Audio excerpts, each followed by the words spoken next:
Hello. Hi. I Hi. think we got everyone here. Tony, would you mind with the roll, please? Arenas, Here. Davis, Here. Emmis, Here. Jones, Here. Liccardo. Here. Great, thank you. We'll begin then with a review of the agenda for this Tuesday.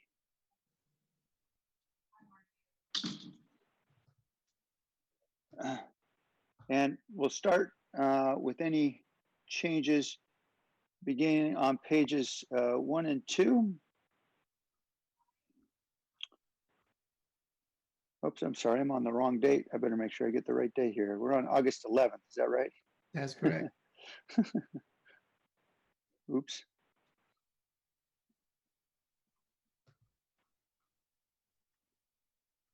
Okay, any changes on pages 3 and 4?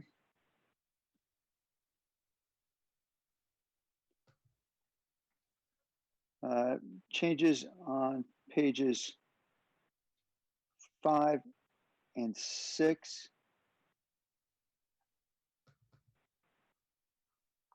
I had one request, I believe I'm sorry, we're not there yet. Okay, any changes on pages 7 and 8?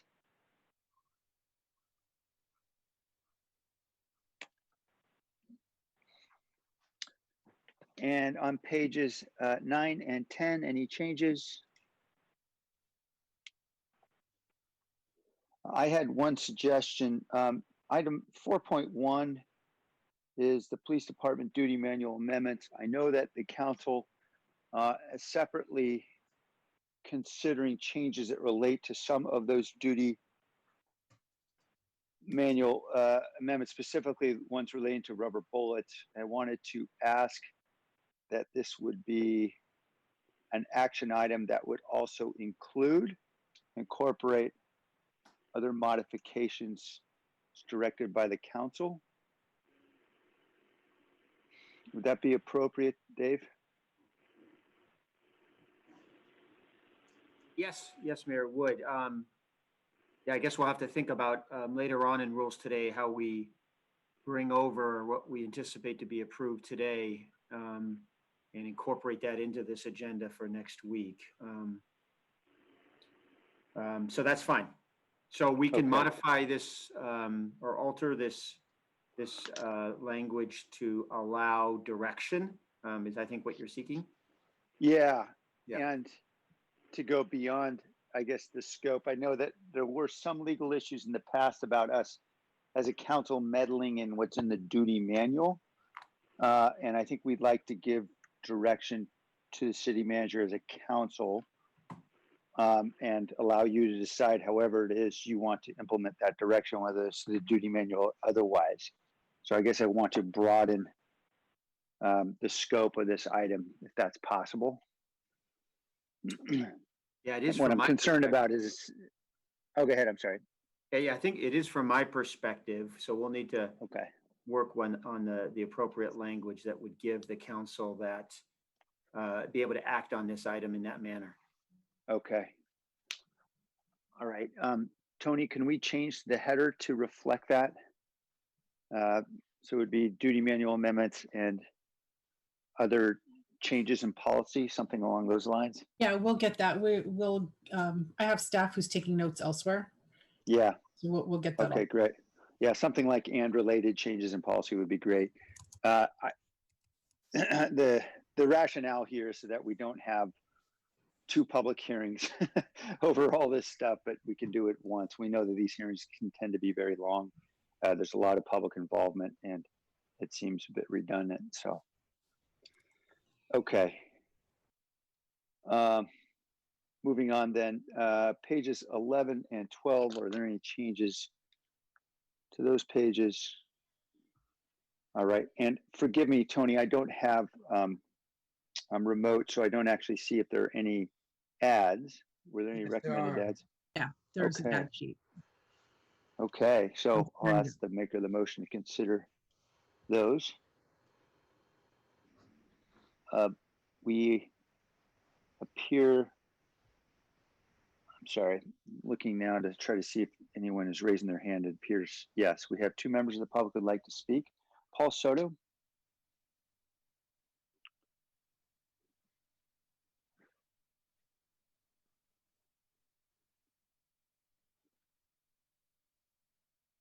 Oh, Paul, I'm Yeah, sorry, I'm good not.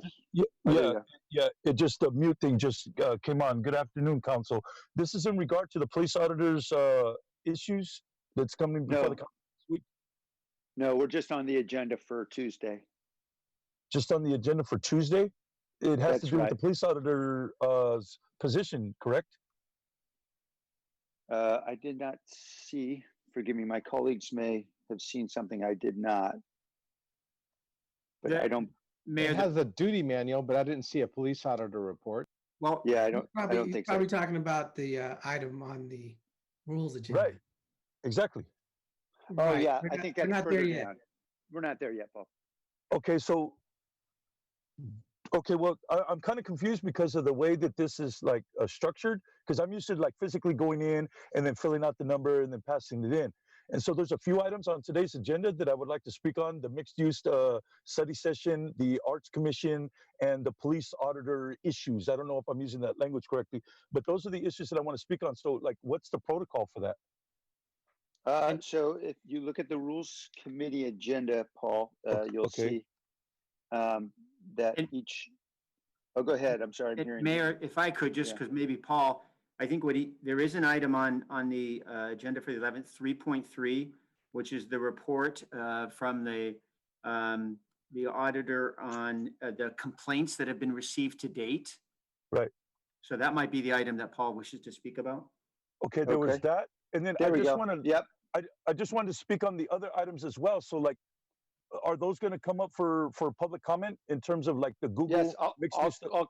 I'll call each item that's identified on the agenda, Paul. So you'll know exactly what item's coming up, but feel free to speak. 3.3 on this larger agenda is report on police misconduct complaints received during period of civil unrest. So certainly you can speak to that now. Okay, cool. Okay, so we'll start the 2 minutes now. I appreciate this because I'm just kind of confused as to like how these like subcommittees are being conducted with respect to how the council meetings are conducted. So thank you for your patience in that regard. Okay, so speaking to the misconduct, the issues that I have is that the POA is having far too much influence because it's almost like we're having this issue where they're exercising powers and they are compromised. They can't police themselves, and they've proven that. Paul Kelly is exercising far too much power, and what it's doing is it's preventing the actual truth of what is happening in the culture of the police department from actually coming to the surface.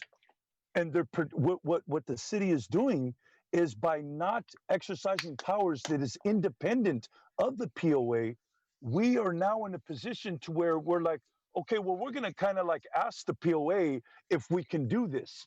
But yet these are issues that are issues that have that are dealing with the police officers that they are in charge of. So there's a conflict of interest with the POA's involvement in any aspect of these city council meetings. They must be excluded. And this is, you know, this with your practice as a prosecutor, Licardo.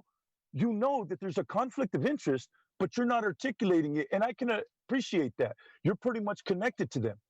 Okay, so you're not independent too. So you are actually compromised as well. Because there's not an objective way by which we can come to conclusions on the police officer's behavior, because we call their behavior misconduct. But when a citizen does it, it's a crime. So we have to even get away from that language of calling it police misconduct. These are police crimes. And we need to call them as such because that's what they are. Thank you. Thank you. Blair Beekman? Hi, can you hear me? Yes. Thank you. I'm on a different system today, so thank you. You have three items I'm interested in today. One is about Hummingbird Energy, and I just wanted to remind yourselves of the overall good practices that are possible with community energy. I wanted to remind the whole community. These are real democratic practices that is how to establish our democracy for the future, our local community democracy, and how do we relate with other communities on really good terms and work towards really renewable ideas and goals and positive sustainability where we can seriously ask for an end of how PG&E works. Why don't we rise up and do things like that together? I think that's the kind of stuff that is important that we work on in the future, and we can develop something really good.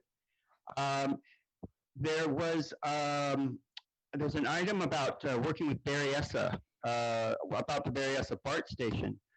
There is about 60 to 65 plus large speakers hanging from the ceiling of the new BART station. Those seem to have a specific intent to eavesdrop. I find that an appalling practice, and it was a practice I thought we were working to end, or at least, speak to each other, to ourselves about before doing such things. I think there's going to have to be a long talk with the BTA about this subject, and I'm going to talk about this openly and publicly a lot. I find it deplorable and something to work on. And about the rubber bullets issue, tear gas is another thing that needs to be really questioned and judgment-wise. The Fremont police did not go to Oakland because there would be use of tear gas. They had foresight. Why didn't San Jose have that foresight? Thank you. All right, thank you. All right, returning then to the committee. I'm sorry, Councilmember Ranis.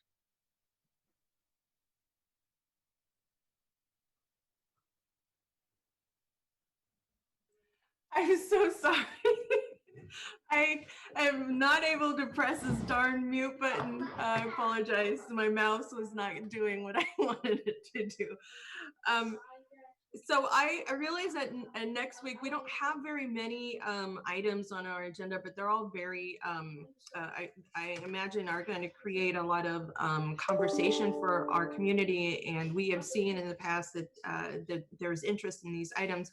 Will 3.3 and 4.1, 3.3, yes, and 4.1, will those be heard together, or will these be separate? I just want to be able to understand if they're certainly related to one another, and because of that, I was hoping to ask for a time certain so that our community understands that they can get on the phone starting at 5 o'clock. We may not be there just yet at 5 o'clock, but instead of having them wait around for a really long time, I was hoping that we could do some kind of coordination for time certain, and wondering if we would hear these items together. I'm open to hearing them together, assuming that makes sense to city manager and everyone. I guess the IPA is also going to be presenting here, so we'll have different presenters, but there's no reason why we couldn't do that, I think. In terms of time certain, I think the challenge with pushing it out as far as 5 is I don't think we've got enough on the agenda to get us to 5 otherwise. So we might have to have it at an earlier time. It's a pleasure of the committee. Yeah, I just, based on what we did yesterday, Mayor, we started early at 11, and I think it was like 4 o'clock when we started with our regular agenda, maybe even later, I dare to say. So I'm open to hearing. I thought 5 o'clock, just so that people have some time in case they're working. I know that that's, usually we would 6, but I think 6 is pushing that too far. I think 5 is just right.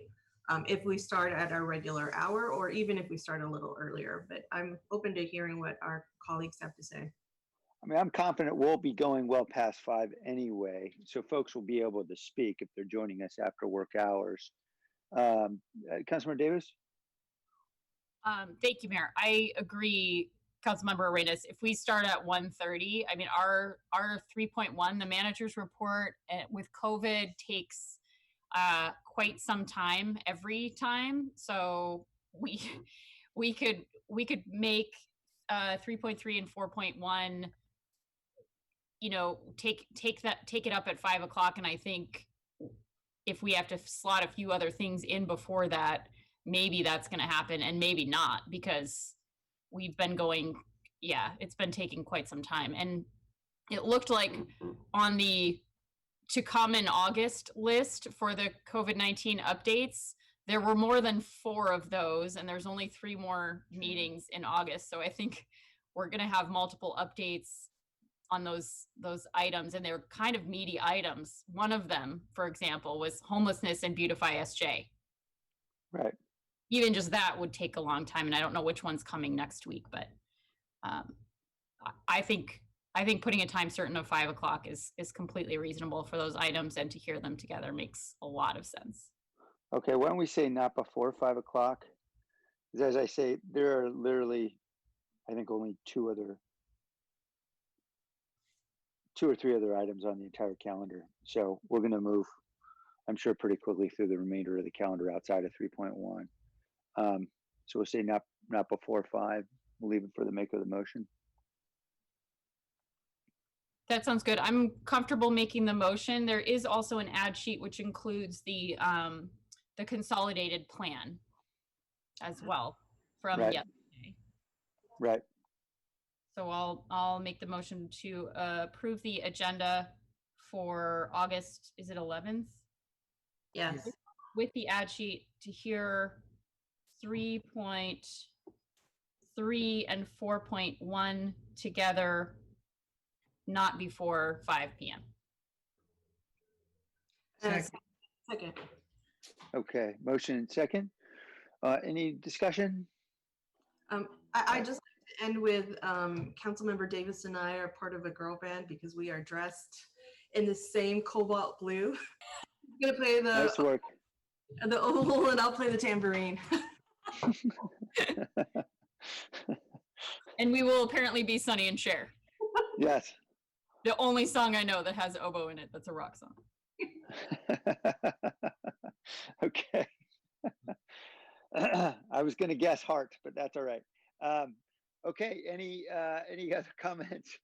All right, Tony. Arenas, Yes. Davis, Aye. Camus, Aye. Jones, Aye. Liccardo. Aye. Thank you. Okay. We're on to the 18th calendar. And we'll ask for any changes or revisions starting on pages 4 and 5 of the agenda. Any changes on 6 or 7?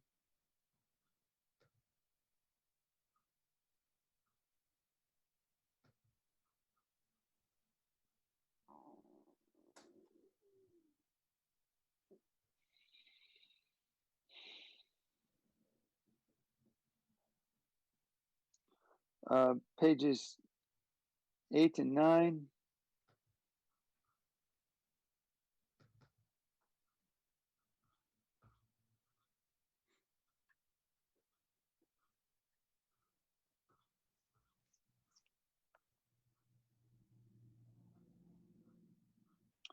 And page 10.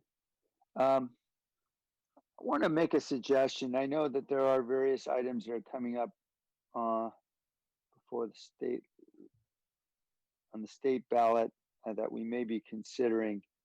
And I just would want to make sure we get our work done on what we know has impact on our own city, where we actually have some control before we get into really long conversations, which I know and sometimes ensue over those state measures. And so I'd like to recommend to the maker of the motion that when we're considering state measures, that those would be last on the agenda, so we can really make sure we get our work done on some of the issues relating, for example, the coronavirus relief fund, and the extension of the proclamation of local emergency. Those are items I think that we want to focus on and make sure that we don't allow very lengthy debate that I know sometimes ensues on these political issues to prevent us from getting to those items. So I just asked the maker of the motion to consider that option. We'll go to the public now.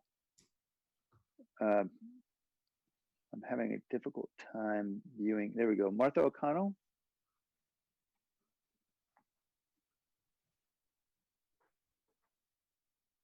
Welcome, Martha. Martha, could you unmute your device? It appears still to be muted.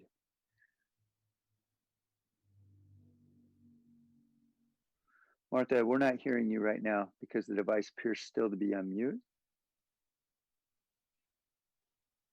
Okay, Martha, we're gonna come right back to you. We're gonna go to Blair Beekman, and you may wanna fiddle a little bit with your device and see if you can get the mute button off. Blair, welcome. Hi. To mention a couple issues, downtown high-rise inclusionary fees, if I think that was right. I don't know if I read it quite right. I figured for this issue, I've seen issues like it, you know, on your agenda. I hope, you know, I come from a place that I want to learn what can be good progressive ideas for such an issue. And I hope you can follow those at this time with this item. With CARES Act things and COVID issues that is also on the agenda, I want to first apologize for yesterday. I hit it a bit strongly in how I felt the mayor should talk about issues of what Assemblyperson Chu and Cara and many people from the Bay Area, many assembly persons, are working towards really good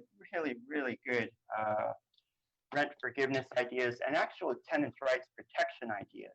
And I suppose I could have asked the mayor, you know, I think you were just trying to say what was going on with it and nothing's fully settled yet, but really, I feel, has to be the direction we have to be looking at. And it's just important and vital. And I hope you can learn to, maybe to say it more politely, back Councilperson Kelra and that sort of thinking. To hear you, Mayor, say those things publicly, what we need, it would just mean a lot, because I think it would take away people fighting each other so much in San Jose, and there just would not be that backstabbing and that, you know, it just wouldn't be as vicious as it can be.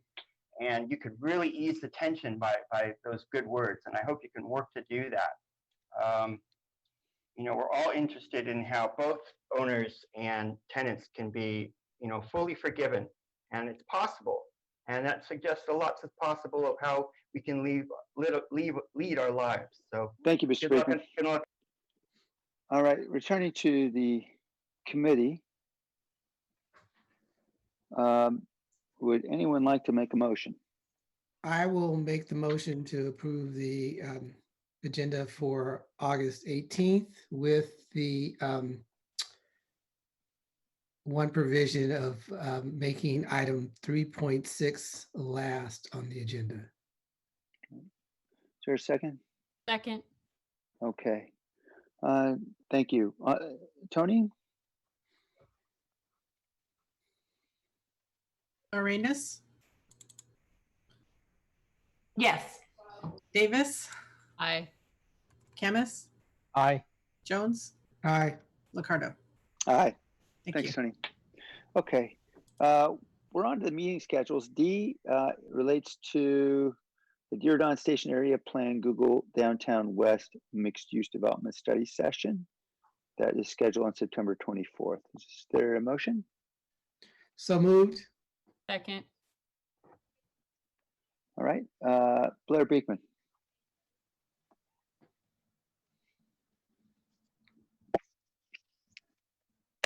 Hi, thank you. I hope my voice doesn't echo as much at this time. I hope my words came through last time. Sorry about if they echoed.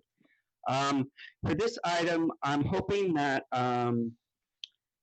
you know, this is a delicate issue, and this is delicate for me to talk about. I've tried a lot to make it simple, that we have more choices than just San Jose. And I know that you want to gear yourselves towards the high-speed rail going through San Jose. I mean, we all do.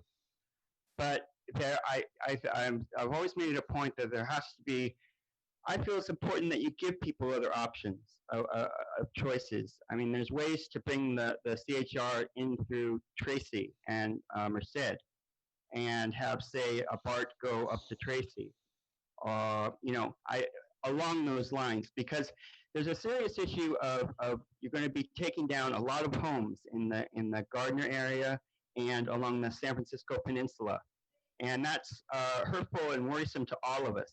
And you know, in this time of COVID, it's a sensitive time, and I don't know how to talk about it sensitively. I want to be able to, but we have to address those sort of subjects. And you know, it's possible that in the name of convenience of going through San Jose, you know, it might just be a bit more. It gives us a bit fewer better options, possibly, to go through Alameda County. And I think it would just be a more fun, enjoyable process, a fair process for everyone to make that known to people more as we talk about these things. And it'll just make a more fair process for everyone and balanced, and everyone will feel more intelligent in how to talk about the issue instead of, you know, hidden, cloistered, and fearful. And so good luck in how we talk about this issue in the future. I'm sorry for causing any trouble. Thank you. Paul Soto?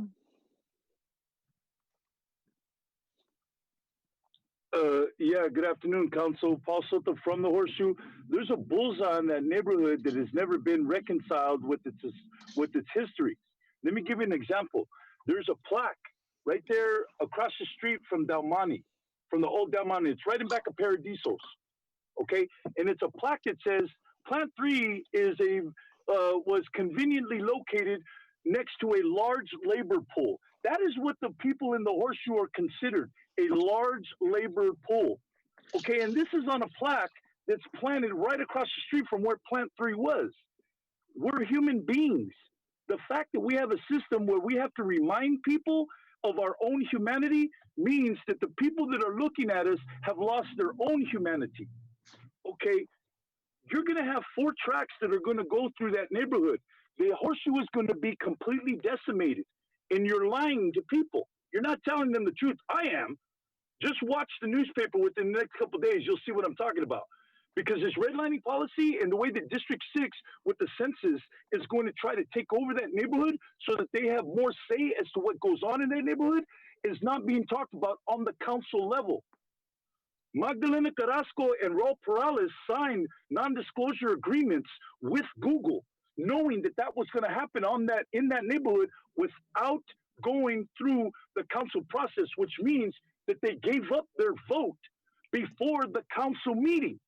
They had already, and you were along with that, Licardo.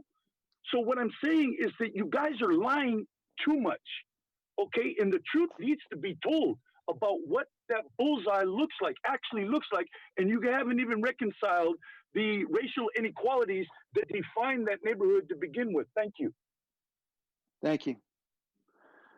I'll just respond briefly. First, there's never been a project that has been subjected to more scrutiny, I think, in our history, no development project than Google's project has been. And every detail that I know of is certainly public. And I think certainly the high-speed rail project has also been heavily scrutinized. I'll also note that the non-disclosure agreements, I think, are perhaps the most misstated issue that I've seen in the media in some time.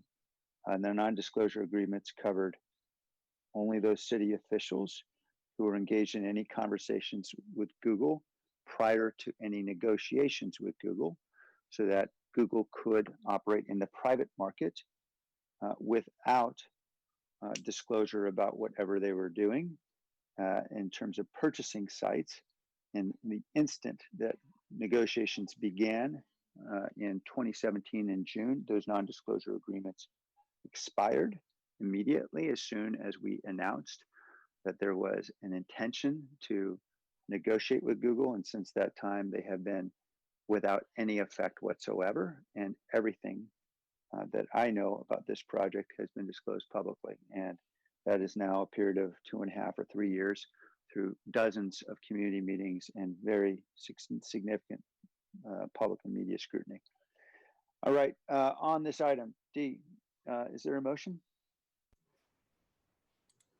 Yes, I believe the vice mayor made the motion. I seconded it.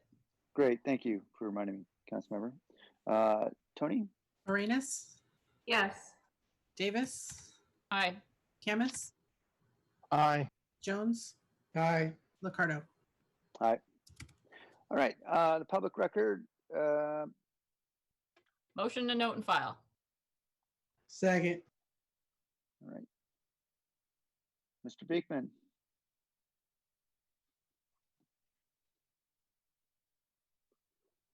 Mr. Beekman? Yes, thank you. To the good trouble. To summarize my letters to public record this week and to continue to mention ideas and practices before summer break, a local government and community can work around and make demands of federal mandates with local technology and broadband issues at this time. How can local government help facilitate how everyday people from San Jose can better ask what technology is being placed in their neighborhood, and that local San Jose government can be sure that telecom companies are sending notifications in enough time for people to have a 20-day appeal process? Is it time to ask how individual cities can work towards their own ideas of improvements and the ideas of the open public process? I hope the city of San Jose can start to always show their motions on the screen before final votes by city council are taken. San Jose city government needs to learn how to end its laziness and bad practices of replacing Zoom app codes with only an hour before a rules and open government meeting. San Jose city government is starting to offer both Spanish and Vietnamese translation at the same time at the Zoom app meetings. Has been an important idea for the future of many San Jose city government sponsored functions. With the public meeting process together, I think we all feel ridiculous of how the word Vietnamese cannot be used to describe where to go for translation help on the Zoom app. It is working out these issues at this time is how to develop a more well-reasoned future for tomorrow's people and for yesterday's people as well. I'd like to talk about community energy some more, and I have already. Thank you for your time.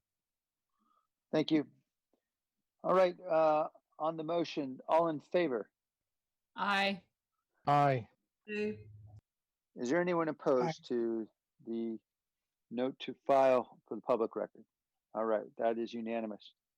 We're on to item F. I'm sorry, I'm on to item G, the consent calendar. There is no consent calendar, forgive me. So we're on to G2. Let's consolidate 2 and 3, which is the monthly report of the activities for the city auditor and then the city auditor's fiscal 2021 work plan. Welcome, Joe. Good afternoon. So Joe Royce, City Auditor. We have, as the mayor mentioned, we've got our monthly report of activities for June, July, as well as our proposed fiscal year 2020-21 work plan. So first off with the monthly report of activities, we did not issue any reports for June or July. We do have a number of projects in process, including 4, which we expect to release and bring to council either later this month or in September. And these include audits of fleet maintenance, fire code compliance, which relates to inspections and plan reviews within the fire's development services activities, park maintenance and development fees, work in progress reserves. The remainder of our work plan will be carried over for the fiscal year 2020-21 work plan, which is the next item on the agenda. And on that, our work plan consists of a number of carryover projects from our prior work plan, as I mentioned, a number of recurring projects, and some new performance audit projects. Now, these new projects are a result of requests from council members, the public, or the administration, as well as from the results of a citywide risk assessment model that's attached to the work plan. The risk assessment weights various factors such as department operating budgets, staff, and other factors. So the first section lists audits currently in process, and as noted, we expect to take some of these to council fairly soon. And a couple other things to note is that based on further requests from council members, I recommend expanding the current police staffing audit to include reviews of spending within the department, as well as calls for service. The next section are the annual recurring projects, which include our annual performance review for Team San Jose, our annual services report, various financial audits conducted by our outside financial auditor, CSG and OConnell, One thing of note is I'm recommending we only do one recommendation status report this year. This the status report on open audit recommendations. Our previous report was published in the end of March of 2020, and I don't expect significant progress has been made since then because of the shift of operations as a result of the COVID-19 emergency. So I recommend we issue a recommendation status report at the end of this calendar year. Finally, we have our carryover new projects. The new projects include a contracted information security audit that we'll be working on with the IT department, audits of Beautify SJ programming, citywide grant monitoring, and integrated waste management. The projects are listed in the order we expect to take them on, partly informed by priority and partly based on what makes most sense in a remote work environment. I'd also like to note that the descriptions you see are tentative objectives, and we'll refine those scopes and objectives each of the projects during the planning and risk assessment phases of the project. There's also a longer list of projects we considered based on audit requests or through the risk assessment, which we're not recommending added to the work plan right now. So with that, I ask that you approve our monthly report and our proposed work plan for fiscal year 2020, and I'm happy to answer any questions. Thanks. Joe, thanks. And I think particularly noteworthy is item 5, which is the expansion of the police staffing item to include reviews of spending within the department and calls for service. I know that we've got a lot of work that we're interested in engaging in, and I think that will be very helpful for the work we have ahead. I'm sorry, did I hear that there was a motion? Forgive me. Yes, that was me, Mayor. I did say so moved. Thank you, Councilman Reyes. And there's a second. Okay. Let's go to the public. Mr. Beekman.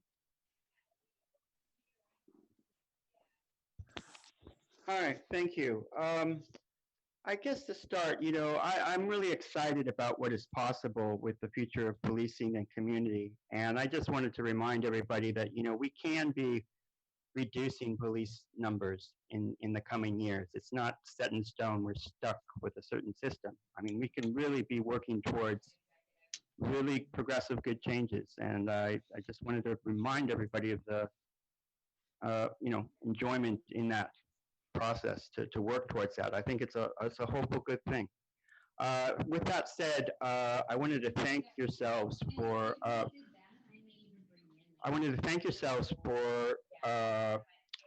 the budget practices that you have.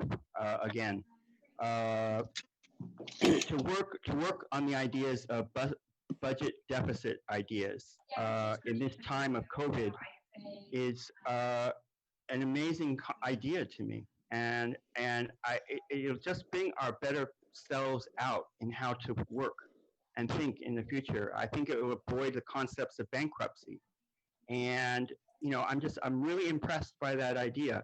I've been attending school board meetings, and from the state level, and how they get their budgets from the state, they're practicing the same thing, and that's basically Democrat Party ideas.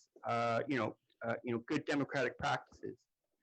And so thank you for those efforts. In school districts, they will not be relying on a COLA increase in the next few years. And that, says to me, if you can do that with teachers, that should also be applicable to police officers associations too. And it's important lessons for ourselves. And I just want to be able to thank you for allowing me to just learn how to practice to say these words here, and a place to say these sorts of words. Thank you. Thank you, Mr. Beekman. Okay, returning to the panel, Vice Mayor. Thank you, Mayor. Joe, just a quick question on the police staffing.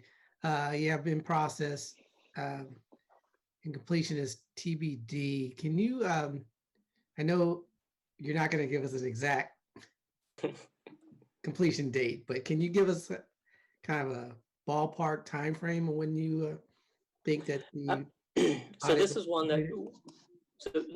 that we had started a while back, but then we put it on hold, and we just met with the police department. I think it was just last week to re-engage.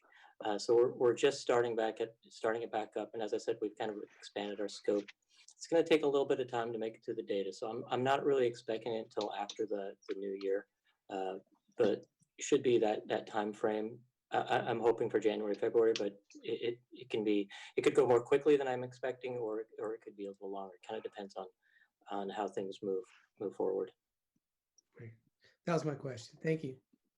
Thank you. Councilmember Davis?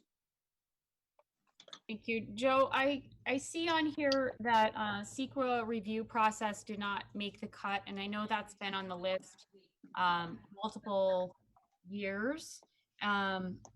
It's not making the cut, and we've talked a little bit in previous months about how important planning, building, and code enforcement is going to be, but especially the planning department is going to be in keeping our construction industry employed by doing permitting quickly.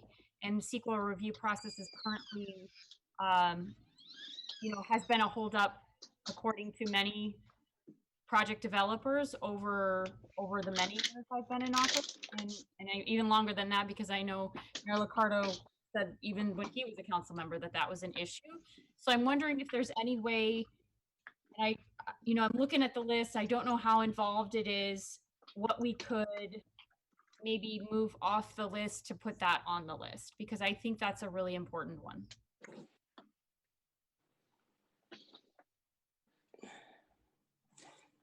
No, it's a really good, obviously it's an important subject. Right now, it didn't make the list just from competing priorities in terms of carryover projects and the requests that were coming our way for the information security and Beautify SJ and the other ones.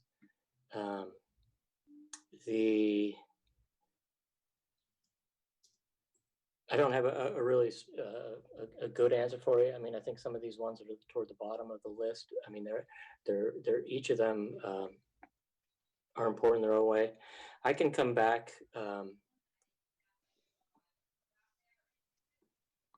So I would just, as I'm looking at the list, just my 2 cents, and happy to hear, competing viewpoints from my colleagues, but looking at the list, I see the fleet take-home vehicles, and I think,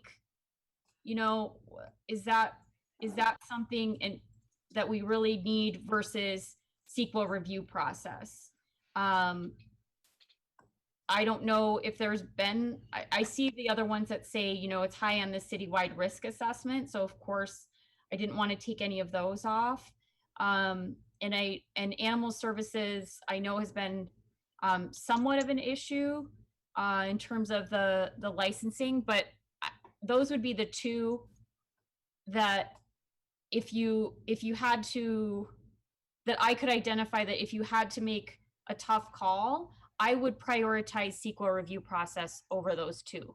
Not because they're not important, certainly they are, but because when we're thinking about what's going to help our economy get back up and running, back up to speed, the CEQA review process and changes that we do there is a more critical spot. So thanks for that feedback. I think from the take-home vehicles, that one's a bit of an apples versus oranges because they're two completely different scopes. The CEQA review process, I think, would be a much larger project, whereas the take-home vehicle one might have to come off. It's a more narrowly focused, and it's one of these we do fairly. We haven't done it for a few years, but one of just the basic controls about protecting the city property. So I would definitely not want to take that off because it's not as exciting sounding, but it's one of these internal processes that we really need to keep on our work plan. We have things like reviewing travel expenditures, P-card expenditures in this case, how we're using the city's fleet, ensuring that they're used in the proper manners. So I wouldn't want to take that one off. I could, the animal services one is one that we get a lot of requests from the public about. And so I want to be responsive to the public's requests as well as just everybody else's. So it's a balance. I'm happy to hear what other council members think on that point as well, though. Councilmember Davis, could I offer one suggestion? Please. The Team San Jose review, which I know we do annually, I think we all know their activity is really halted. Is there just wondering if really that's worth the auditor's time, since there's been no activity there for 6 months and won't be for a considerable amount of time.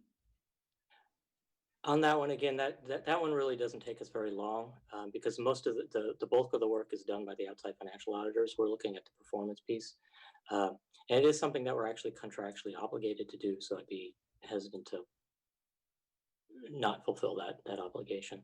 And to your point, the performance results are going to be far different, and we need to be conscious of that as we report on that. Okay.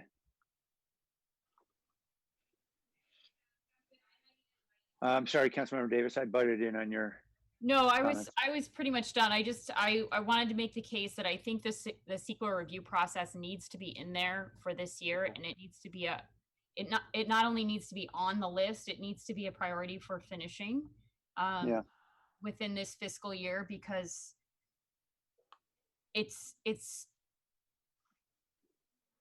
again one of those crucial pieces that I think it's information that we will need to have.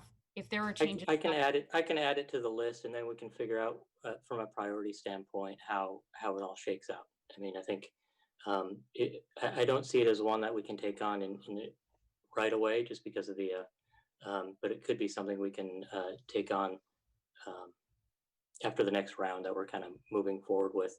Like I said, I'm trying to prioritize things that we can take care of in our remote audit environment, things that are more data driven, which would be some of the real estate or fleet.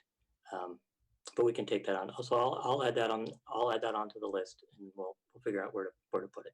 Thank you. And I think you might find that there are metrics that that planning does track. Mm-hmm. Is there in their part of their process? So there may be some.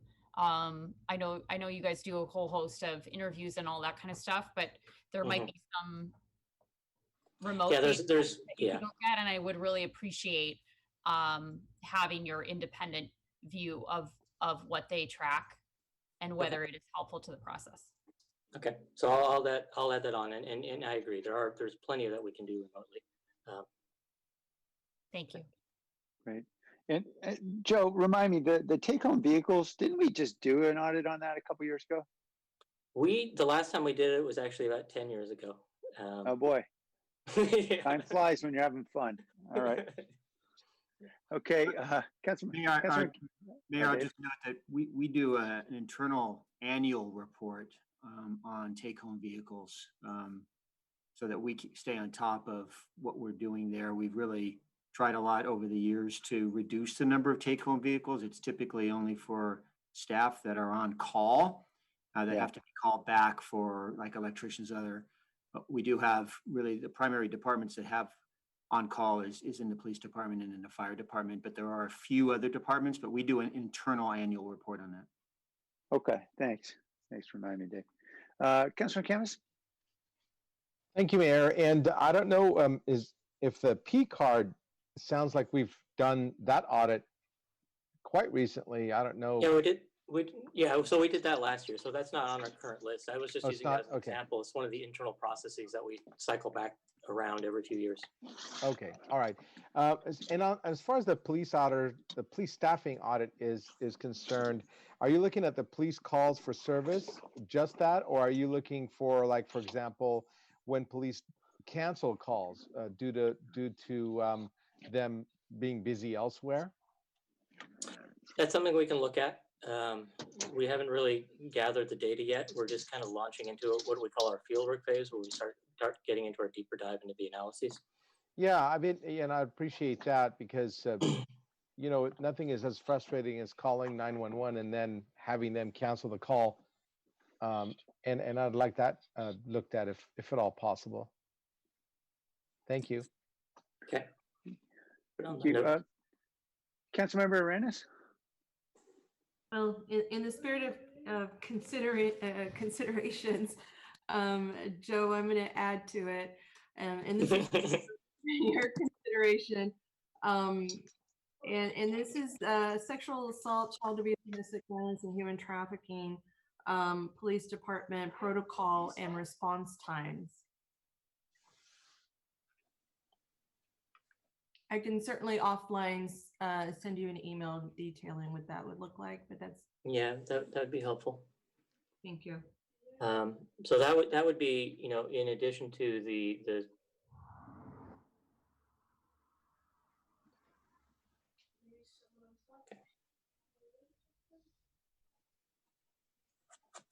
so that would be another pretty large one that I don't know if we would have the bandwidth to take that on this fiscal year. But I can put it on the list for a future consideration. When you determine like the bandwidth or the amount of time that is invested in your consideration, is it because of the number of calls that you would consider, or what are some of those considerations, I guess? In terms of how we put together the work plan? Yeah, well, you know, in determining how long it would typically take, like this one, Well, you know, gauge it because you've been here long enough to kind of, you know. Yeah, we generally have a pretty good idea once we're thinking of different audit subjects of whether it's going to be a larger project or a medium-sized project or a smaller project. For example, I mentioned the fleet take-home vehicles. That would be a smallish to a medium size, and then something like else on the one of the new ones, or one of the ones we've had is the timeless code enforcement responses. That could be a much broader, bigger subject. Mhm. And so then what we do is we try to assemble kind of a mix of bigger and smaller projects, and then it's just a series of Gantt charts of trying to figure out, okay, if I have this many people on this project, how many months is it going to take? And each project will take anywhere between 4 to 6 months. And some of the smaller ones can go be shorter, like Team San Jose is about just less than a month. And then just a series of Gantt charts trying to figure out our staffing and how they kind of line up. And then I usually add a couple projects at the end as a cushion, because sometimes we don't take something on because there's some initiative within the city. And so there's usually some cushion at the end where I have 1 or 2 projects, or we add 1 or 2 projects at the end that we may not actually get to, but we'll have it there just in case something else goes more quickly, or if it's just not, the timing's not right. So that's how we kind of figure out the bandwidth, or figure out our general bandwidth. But as I said, from what I just heard, that could be what you just described, could be a pretty large project. And just kind of in my head looking at that Gantt chart that I put together, this is one that would be down the road, just from the other projects. Sure, and now I'll give you a bit of a description. It would be auditing the time between when a survivor of sexual assault or domestic violence or child abuse is contacted by a police department, and then the community advocate and the time that they're connected with a community advocate. So it would be an audit of that response time to determine whether there's any delays in connecting to services. And then an audit on how the police department responds to high lethality cases and connects resources to survivors during critical and small windows. And like I said, I can send this to you directly, Joe. Okay, yeah, please do. I appreciate your consideration. Councilman Reyes, can I just throw out just one consideration? I think it is really important, and I think that would be worthwhile audit. But with the changes now in the budget, with the creation of the special victims unit, I know there's a lot of changes in process and protocol going on right now as we speak. I wonder if it would be more valuable to have the benefit of, giving the department a year, 9 months or whatever to get that underway, and then doing an audit on it to understand how it's working. Yeah, definitely. I think it's, what I'm concerned about is a baseline. I don't know that there is any process, and this might speak to what you're suggesting now. I don't know that there's any data to compare it to. And it might be worth our time trying to figure out how they actually do this now, so that they, when the audit comes, that they could actually be measured on this. Because what Joe might find is that there is no ability to measure between the response time and the connection time, right? And so making this audit kind of null and void. And if we work with the department proactively, I think that's a good idea, so that we can in a year's worth of time see how that is all working out. So I'm willing to work at this on either end of whether it's directly with the unit or through Joe in audit. But I wanted a baseline to understand. I've been trying to figure out a baseline and I can't get to it. And so I was hoping to get Joe's support in this. But I'm, like I said, open to learning a little bit more about this in any way that we can. So whether it's an audit or working directly with a unit. So if I could jump in, so I think this is, so, what this, I mean, it sounds like a very worthwhile project. And I do agree that giving the department some space to kind of get moving is helpful. There are two projects toward the end that I mentioned that I usually have some cushion at the back, the animal services one and the sidewalk repair one, which I don't see either as a top priority right now, especially with the sidewalk repair program, with the new program most recently in place for lower income residents. I could put both of those on hold and add in the CEQA. And if you provide me some language on what you're looking at, I can put those toward the end, and they could be probably tackled sometime in the spring. So that's a possibility. So I could swap out a couple at the lower end. Thank you. That would make sense. Yeah, thank you for your consideration, Joe. I know that we have some changes made to the sidewalk repair, and I know that our residents are absolutely grateful for that. So that makes sense to me. And like I said, I'm absolutely beyond grateful for your consideration in this. Hopefully my colleagues will be too.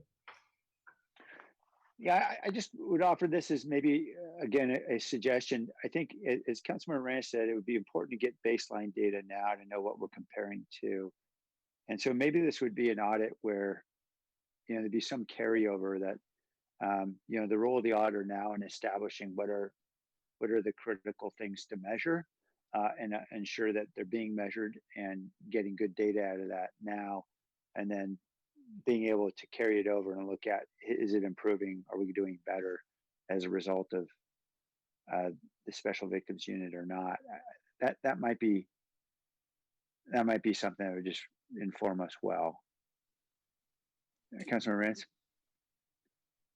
Yes, absolutely, Mayor. I think that's getting good data is ultimately what we want, and we want to make sure that our response times are what is working for our survivors. And so any way that we can measure that or get and build success to it, because it's never a gotcha moment for any of our departments. It's really about understanding the process and seeing any gaps in services ultimately for our residents. And so, yeah, in that spirit, I absolutely agree with you, Mayor. I think that it's important to figure out and help our police department figure out do they not have a system in place to measure this response time? And if they don't, what can they do rather quickly or in the interim or to it so that they could then figure out what is that response time, and is there a gap in services? Maybe there isn't, and our response times are wonderful, but in trying to figure that out,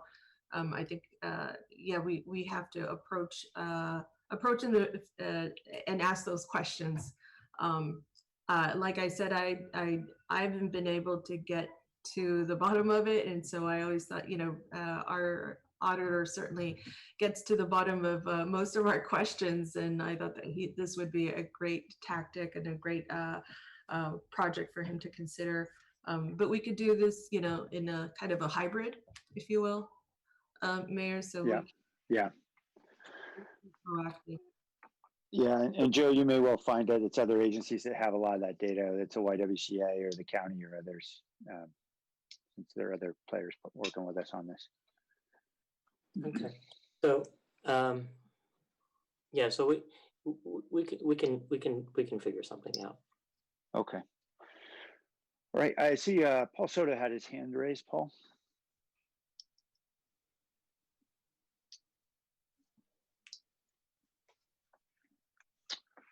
Paul, your device appears still to be muted at this time.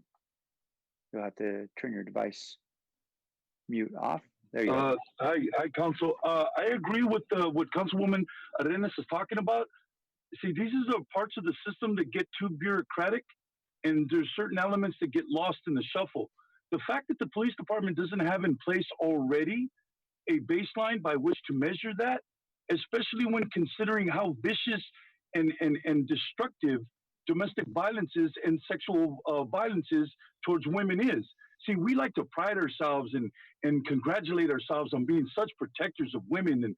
And why isn't the YWCA giving services to Scarlett Marin?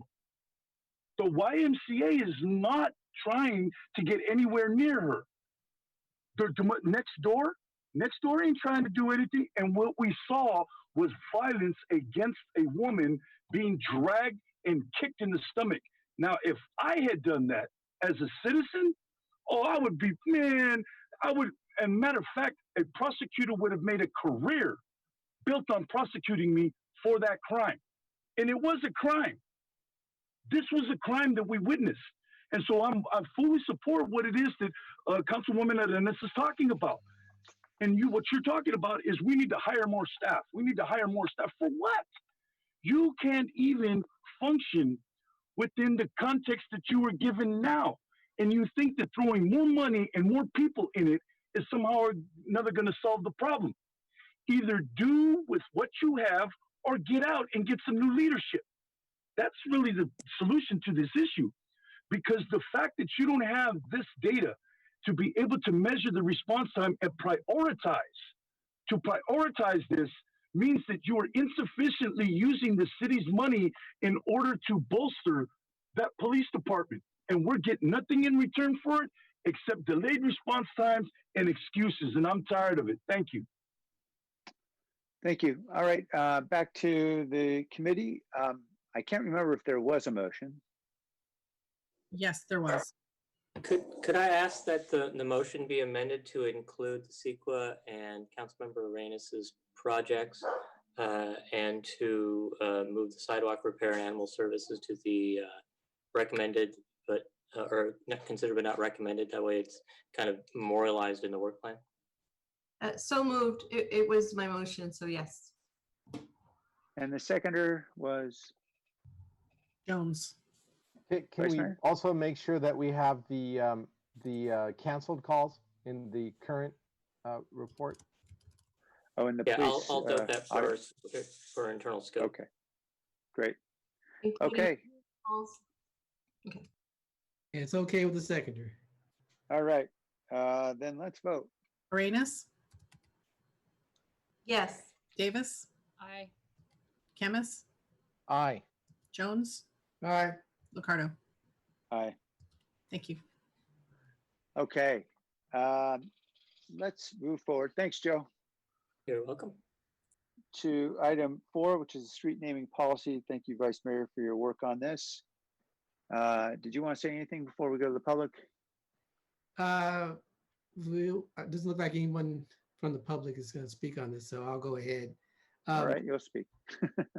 So this came about because a group had approached me about the possible renaming of a street, and they presented their kind of their roadblocks and dilemma. And when they brought it to my attention, and I saw some of the challenges they were having, and by making a simple change in our rules would not only benefit them but other groups and individuals who want to rename a street. So we thought this would streamline the process, make accountable for properties that actually are facing that street and have an address on that street versus properties that just touch the street. It might be the back of the property. So they really don't have a direct impact to the renaming of the street because it's not going to change the name of the street that they're on if they're only adjacent to the back part of the property or the side part of their property. So that's how this all came about. And so we want to push forward and try to get a change to our ordinance to accommodate those types of initiatives. Thank you, Vice Mayor. Any questions or comments? Councilmember Camus. Yeah, I really don't understand the differences between our current code and what you're trying to do, but so let me ask this, hopefully not a dumb question, but let's say that a building is on a street and they have several tenants, like a suite number 1 and floor number 2 has suite number 2, whatever, right? Mm-hmm. Those will still be notified. You're talking about the adjacent streets won't need to be notified. Am I correct in that assumption or not? So within a certain radius, all the properties will be notified. But in terms of approaching or taking a vote of the impacted properties, we want to have only the impacted properties that face the street that's going to be renamed or have an address on that street. So just again, using the analogy or example that I used before. So you might have a property that is facing or adjacent to or has an address on one street, but the back of their property touches the street that's going to be renamed.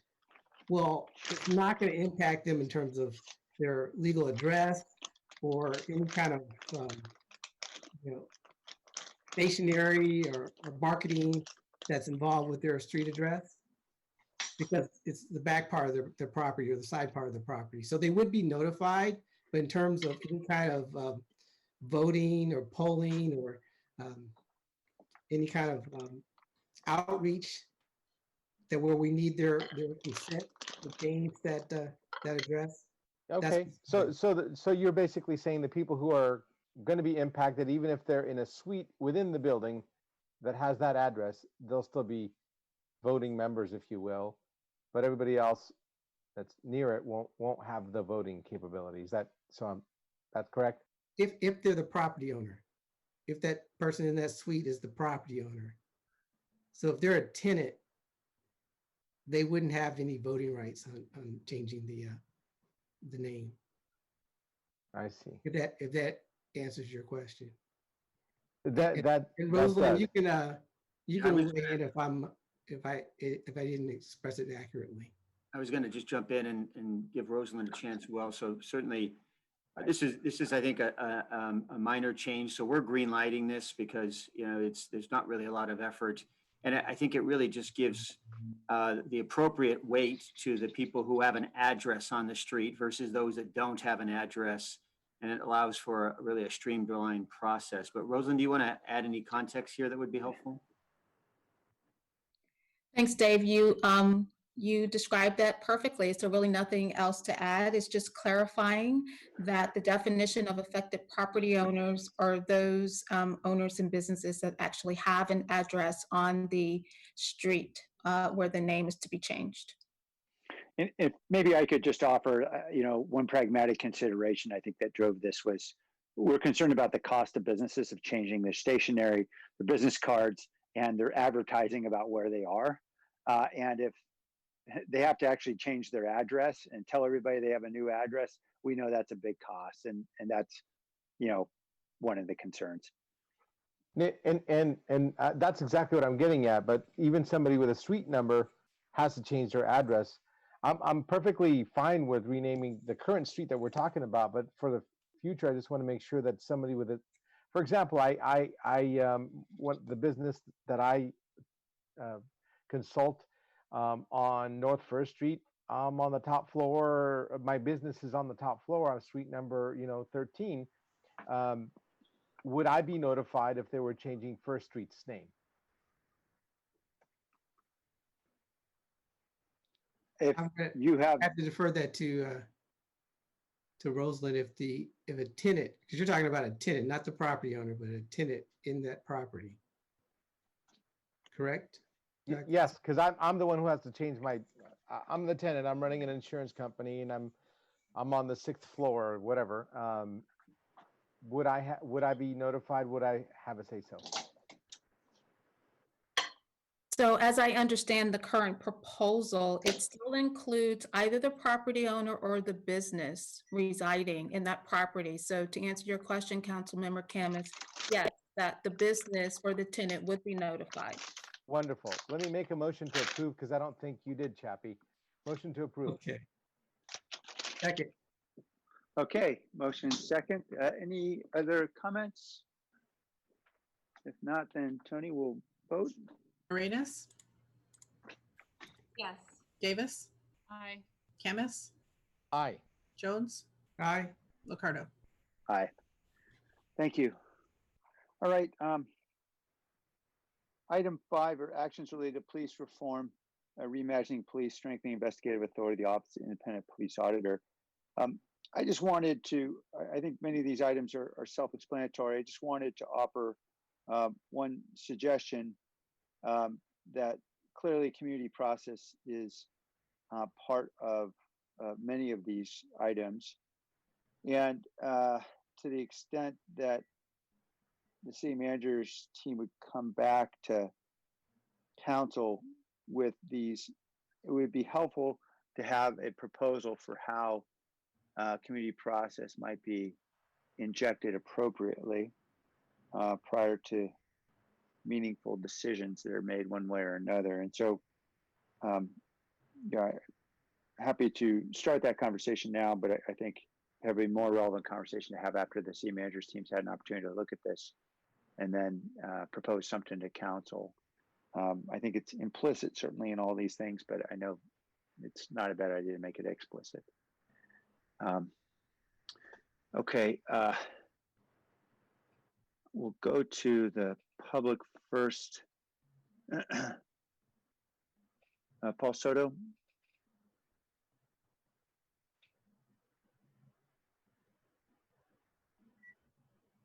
Paul Soto from the Horseshoe. I don't know if anybody knows this, but the Internal Affairs Department of the Police Department, where you go and file if you've been abused by an officer, the office suite number, considering you're a Catholic, Ricardo, the office number is 666. You being a Catholic, I'm sure you would know what that means. This is the suite number for the Internal Affairs. And they laugh about it. When I went in there and I mentioned it, and I said, you know what? That is actually very characteristic of what goes on here. And I was laughed at. So this is the number of Satan within a biblical context. For those of you that are not Christian or Catholic, 666 is the number of the beast. It's the number of Satan. It's a satanic number. And the ultimate goal of Satan is to destroy the human form, because the human body holds the image of the Creator within a Christian and Judaic concept and framework. And so that's just a little side comment. The police POA should not have any influence. Every single body cam needs to be turned over immediately to the police auditor. Immediately. Every single time that there is a great bodily injury, anytime that an officer fires his weapon, he must be tested. He must be drug tested right on the spot. Why this is a debatable issue, I don't know. I really wonder why. But if you take a human life on the street, I demand that an officer be bottled right then and there on the spot. We want blood or we want urine. Take your pick, but we're taking one. Okay, because you would demand that, Ricardo. If somebody committed a felony, if somebody committed some kind of homicide, you would demand it as a prosecutor that he be tested. You would want to know exactly what was in his blood at the time. But with an officer, all of a sudden it's all hands off. Nuh-uh, not going to happen.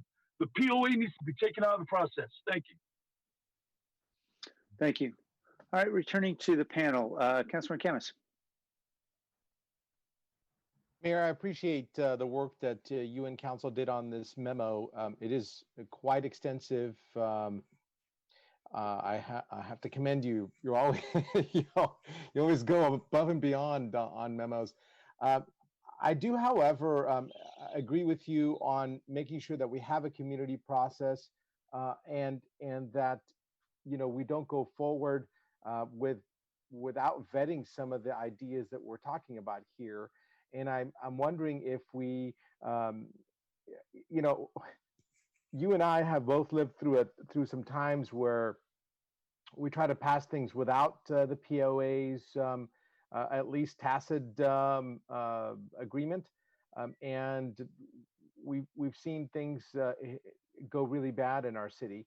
And I would love, I want to make sure that we have the opinions of the POA and or I want them at the table. Basically, I want all parties at the table, like I do ask with many of the things that I've asked in the past in study sessions. I want the pros and the cons, and I'm wondering if that can be done in our assessment, because just hearing from the public doesn't necessarily mean that we're going to solve our problems. I'd love to hear the opinions of police in this matter and how their services would be affected by some of these rules and decisions. Thank you, Councilmember. And as you know, of course, the first two items which relate to really significant changes in disciplinary investigations and disciplinary processes would require under state law that we actually negotiate whatever we intend to do with the POA. That's under state law, under the Myers-Millis-Brown Act. With regard to the outreach, the community outreach, I agree that we certainly want we want to make sure everybody in the community feels heard, and so again, I know we haven't made it explicit. That's my fault in not making it more explicit in the memo, but it would be helpful maybe for the city manager to take a first crack at it to see what makes sense in terms of a community process before we get rolling down the road. And has the Police Chief Citizen Advisory Committee been convened or provided any feedback to this? No, I have not solicited any input from them directly, although individuals on that committee I know I have spoken to, but I can't speak for my colleagues who may have spoken to them. Okay, well, I'm very willing to support this effort, and because I do support reforms, but I want all parties at the table. I'm willing to pass the memo, but what are your thoughts, Dave? Thanks, Councilmember. So I certainly appreciate the plan here to engage the community. There's a comprehensive amount of work that we're looking at here with these police reforms, and so I do appreciate a little bit of space here to kind of come back with some recommendations on how we go about engagement on this work. I think we owe you all. As we put out early in July, really just a summary of the work. I think what we owe you is more of a plan for getting the work done, because that summary is just a listing of all the items, and here, of course, we're adding to them. So I do think we owe you a plan for how we're going to get this work done, who's going to lead that work, and who are we going to involve along the way. So we look forward to doing that. I'm not ready to do that right now, but we will be soon. And like I said, I'm willing to make a motion to approve this memo, but I do want members, the POA at the table. I know that I don't understand policing as much as they do, and for me to make a decision, I'd want to know, both sides of the coin and not just the one side. Yeah, and I appreciate that, council member. To me, engagement would be, community stakeholders. It's our workforce. It's our PD leadership. It is the POA. It's of course the mayor and the council. So I don't want to take away your thunder, Vice Mayor. Did you want me to make the motion, or do you want to speak first? Oh, you are speaking. I'll be quiet. All right. Councilmember Arenas.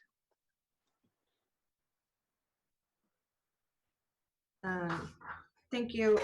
So my question was similar in terms of the work plan. I think that Councilmember Camus was we're leading to. And Dave, you just mentioned that you actually need to set up a work plan, but you don't have an idea in terms of when this would roll out. I want us to, and for our community to anticipate very well in terms of timeline, when they can be engaged, when they can expect to be engaged. They've been wanting to be part of a process for some time now. And so us to let them know there's going to be a process. This is the I know it takes time to have the process, but so one, I want to know what that, more or less what that timeline would look like. I think it needs to be reasonable so that our residents don't feel that we are, so that they feel that we are listening to them.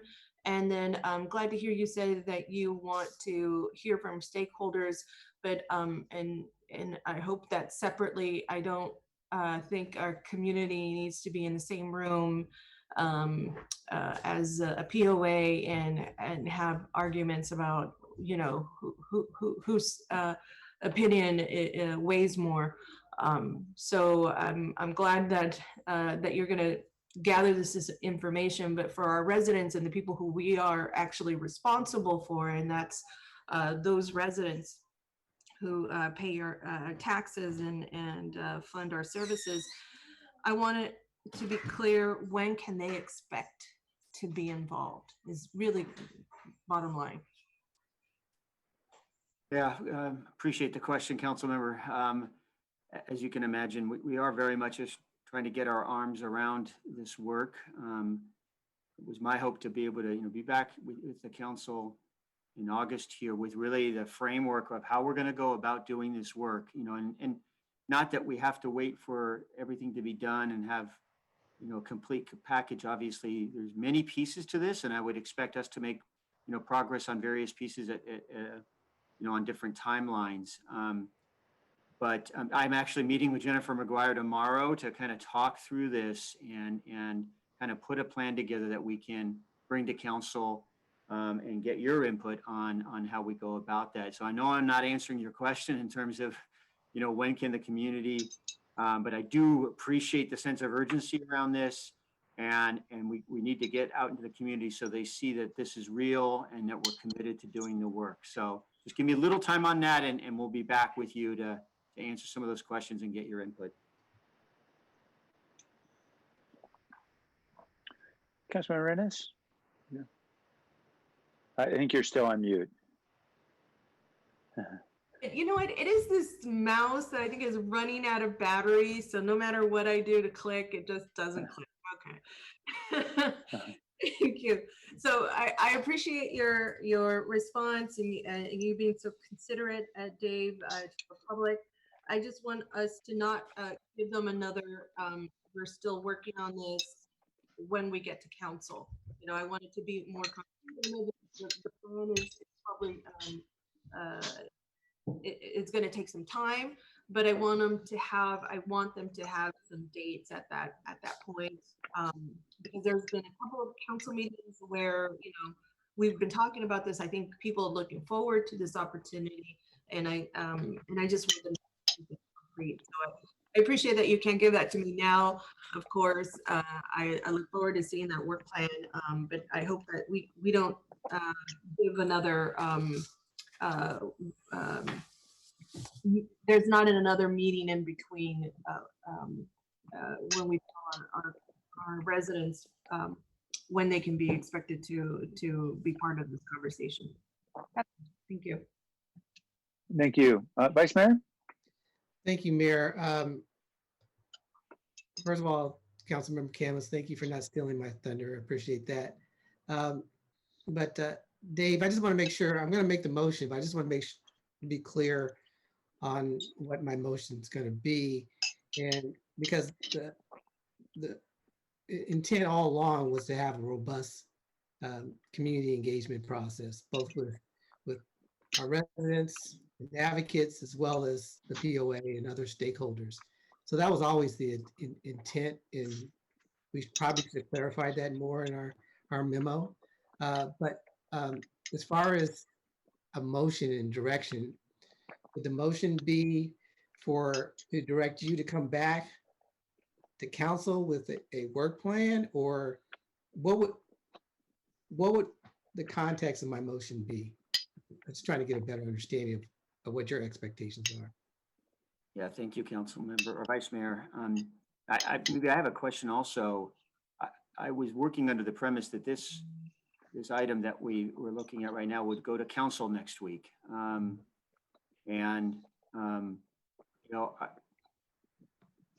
Hopefully I'm able to provide a little bit more of a proposal by next Tuesday about kind of how we might manage this.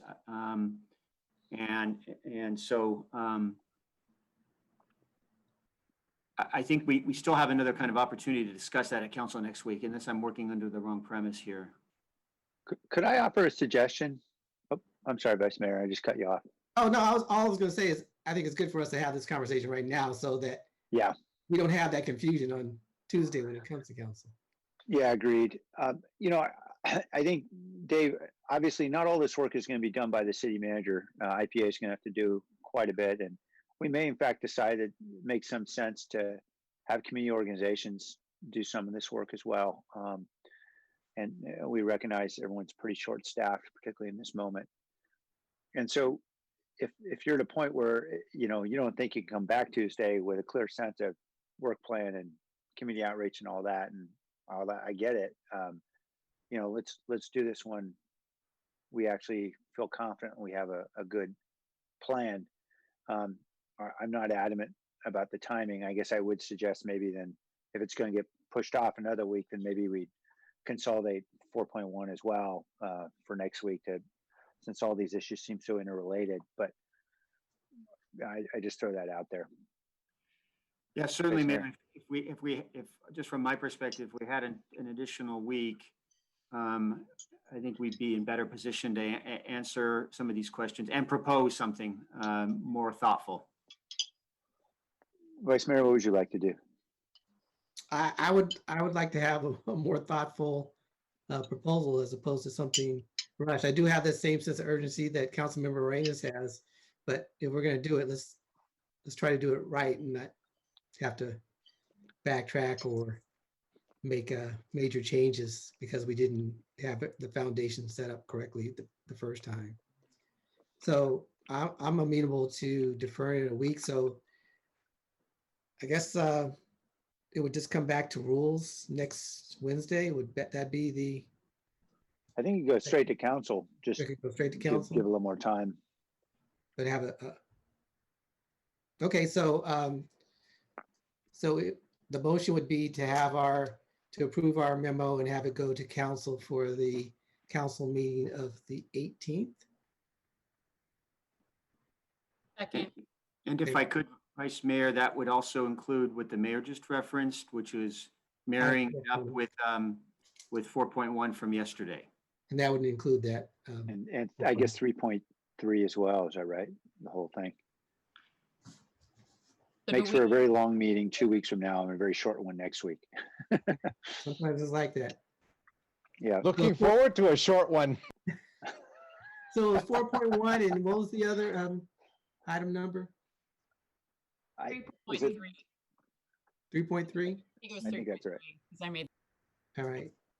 So to combine this item with 4.1 and 3.3 and move all those items to the council meeting of August 18th. So that's okay. all right. Okay. Is everyone clear about what we're doing then? We're pivoting a bit on our earlier direction on the agenda. Yes. Okay. All right. Let's vote then. Tony?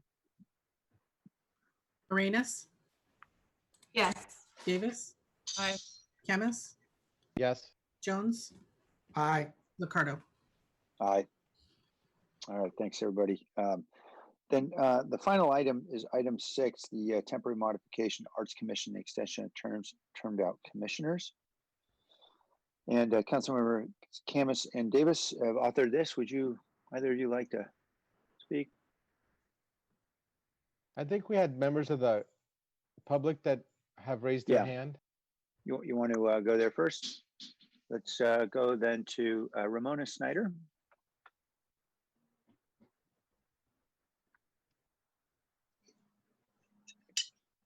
Okay, hello, Council and Mayor. I am here today to give my full support to Council Members Davis and Camis's memo.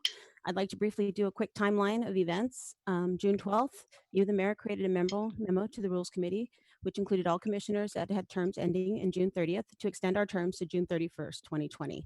My name was listed on that memo. On June 17th, the memo went to Rules and it was voted to go to the full council on June 30th. On June 17th, the replacement memo was written by you, but it still included all commissioners whose terms ended on June 30th. That included me. On June 24th, I downloaded the agenda for the 30th, and I was still listed on the agenda for commissioner extension. Between June 25th and June 28th, my seat was filled. June 29th, I downloaded the council agenda and saw that my name was no longer on the extension memo. I emailed the city clerk and reminded her that my name was included in that memo for extension and asked why she omitted me. She did not respond. Also on June 29th, Commissioner Roma Dawson also emailed the city clerk about not being on the extension memo, and she said that the appointments had been made.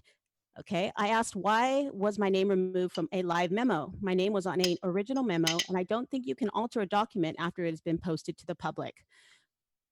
We brought this omittance to the city clerk, and this should have caused a red flag that there was a conflict on the agenda with new appointments as well as the extension. The new appointments should have been taken off the consent calendar so that the extension memo was voted on first. The new appointments could have been put on the next council meeting. We had our memo in the queue to be voted on before new appointments were made, and nobody had been appointed yet. I feel this is absolutely unfair that we were not given our due time at council. And so now we are back at Rules again to try and get it on the council for next week. Thank you. Thank you, Ramona. Paul Soto.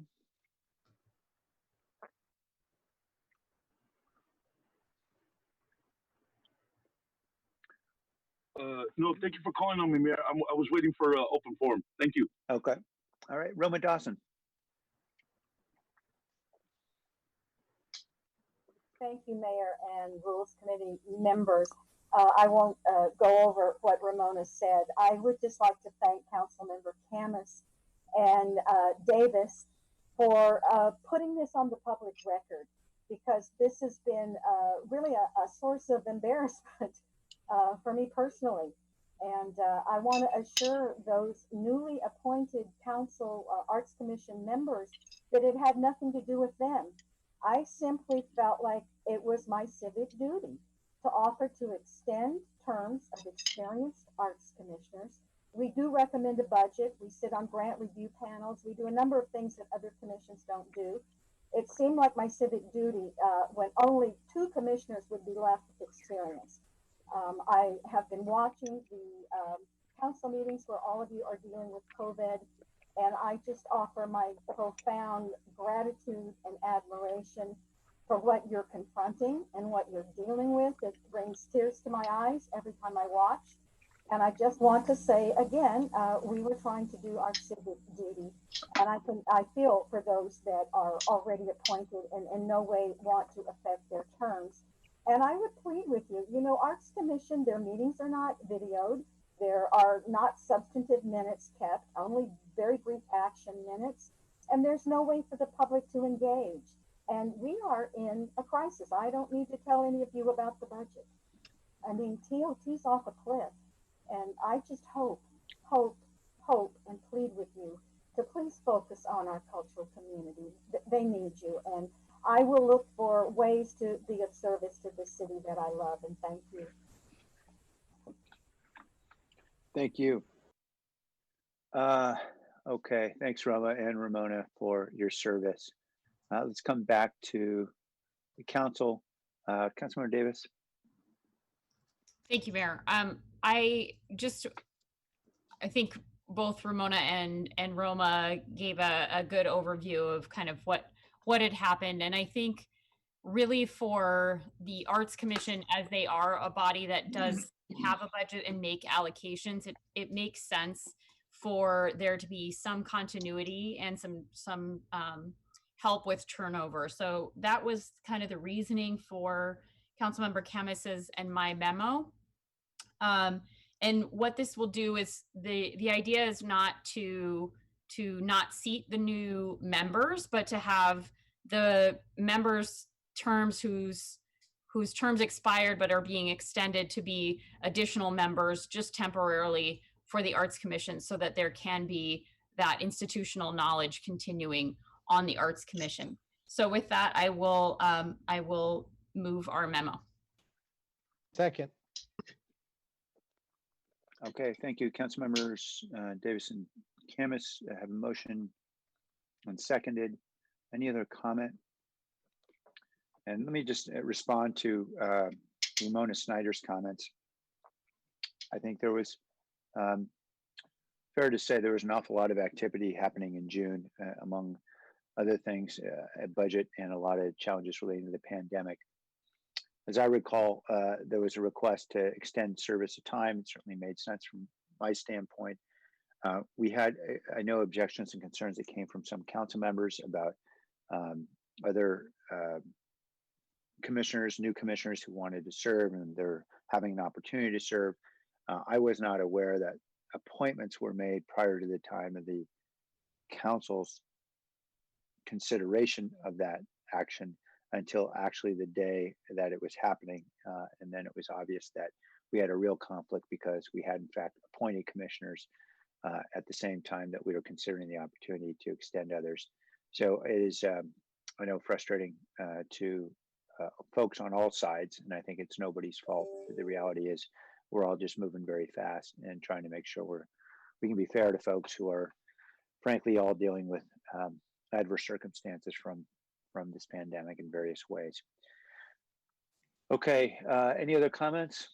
Mayor, this is Nora. I just want to make sure, because this will have to go back to council. So we want to clarify that it will go to council. It'll need an ordinance amendment effective retroactive to August 11th, and that the council will waive the regular appointment process for these 4 commissioners, and their appointment term will be retroactive only to August 11th. Yes. Yes, I guess, Nora, is there a way to do it without amending an ordinance? I hate to have the city attorney spending time on this.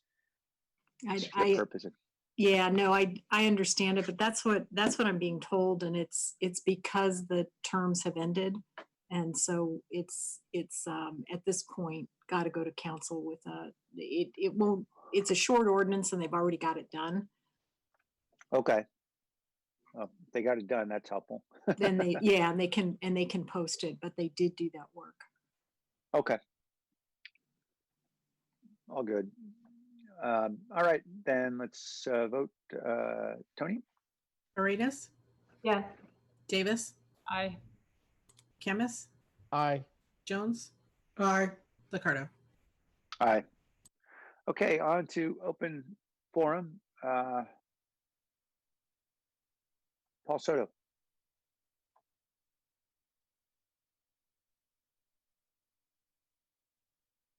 Yeah, good afternoon, Council. I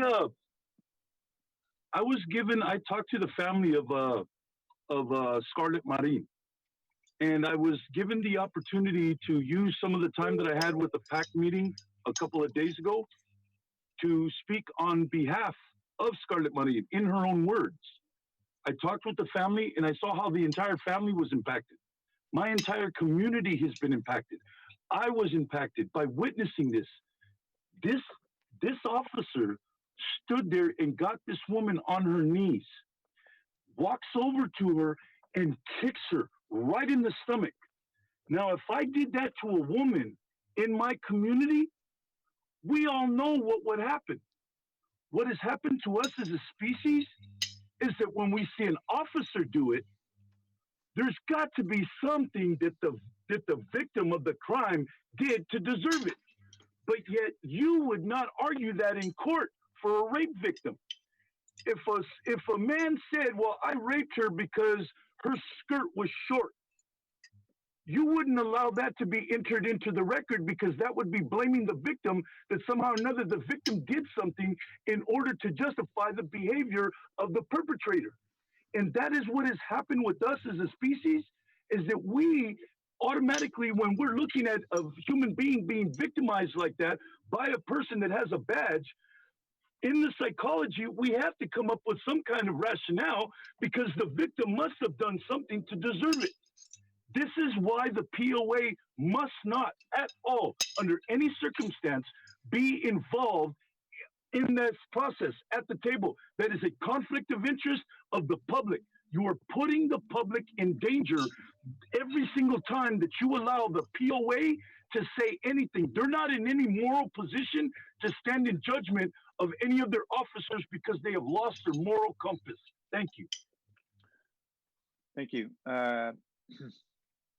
There's a person, a member of the community whose phone number ends in 4963. Welcome. Yeah, hi Sam, it's Martha O'Connell. I didn't have my hand up, so I have no idea what happened when you called my name, but it's a great segue into letting you know that I was part of a meeting today discussing access to the first Housing Commission meeting that's going to be held next week. We haven't met for months, and my concern is that there are people who do not have access to the internet that are on commissions. And I spoke to the issue that it's very important that we offer the option of the phone, because we're not all digitally equal in Silicon Valley, as we well know. So they're working on that. They are going to have a phone number. I also raised the issue of what happens if your computer goes down and you can't access the particular meeting. So they're working on that. I did want to say that when something like this happens, it would be great if there was somebody in the city, in the clerk's office, that could help folks navigate the system with these kind of problems. I was using a different browser, and I was on Zoom. I didn't push any buttons. I have no idea what happened. All I know is you called my name. So just filling you in that there is a problem, and we make it user-friendly. Thank you. Okay. Martha, just so you know, what I saw was a little blue hand was up next to your name, whoever was using the browser. So apparently something had activated the little blue hand. Thanks, Martha. Blair Beekman.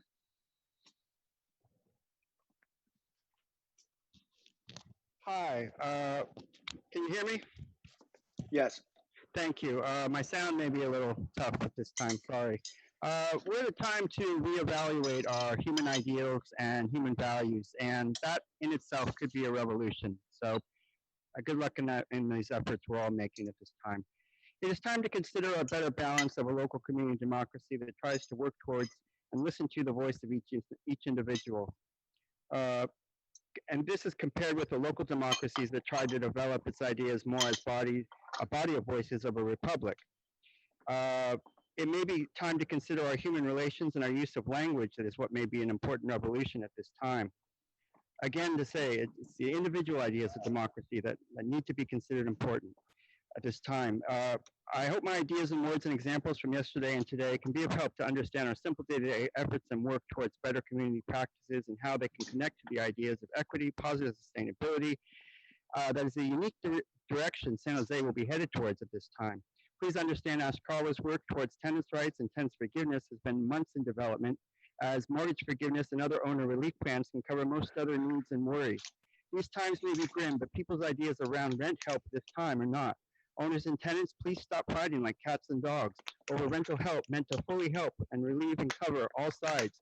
Work from this good compassion and good reasoning. This is how to begin reopen our future and ask the future what long-term social planning, how long-term social planning can be based on genuine ideas of positive sustainability. To conclude, please consider the many possibilities of how tech accountability guidelines and legal precedents and open democratic practices are specifically meant to address the ideas of peace and how to end continual war and shock doctrine practices. Thank you. Thank you. Scott Largen. Good afternoon, everyone. Scott Largent.